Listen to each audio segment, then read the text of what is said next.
আরে রাজু, আমি তো তোমার জন্য আমের আইসক্রিম নিয়ে আনছি। রাজু, তুমি কি এই আমের আইসক্রিমটা খাবা? হ্যাঁ হ্যাঁ, তাড়াতাড়ি করে খোলো, আমিও খাবো। রাজু, তুমি কি এরকম আমের আইসক্রিম কখনো খাইছো? না, আমি তো এরকম আমের আইসক্রিম কখনো খাই নাই। দেখো না টুনি, এটা তো সত্যিকারের আমের মতোই। রাজু, হ্যাঁ হ্যাঁ, এটা তো সত্যিকারের আমের মতো। দাঁড়াও, আমি একটু খেয়ে দেখি এটা টেস্ট কি রকম। আজকে দেখবো কে কে শয়তানকে হারিয়ে আল্লাহকে ভালোবাসে।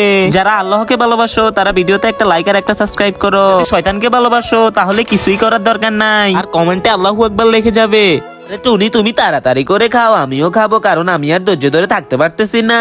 রাজু, এটা তো অনেক মজার, আমি এ পুরোটা আইসক্রিম খেয়ে ফেলবো। না টুনি, তুমি এরকম করো না, আমাকে একটু দাও, আমিও খেয়ে দেখি এটা টেস্ট কিরকম। আরে বা টুনি, এটা তো অনেক মজা। টুনি, এইভাবে আইসক্রিম খেতে হয় না, একটু আমার হাতে দাও, আমি তোমাকে দেখাই কিভাবে খেতে হয়। এই দেখো, আমি পুরোটা খেয়ে ফেলছি। শয়তান রাজু কোথাকার, তুই এটা কি করলি? আজকে তো আমি তোকে অনেক মারবো, তুই আমার পুরোটা আইসক্রিম খেয়ে ফেলছ।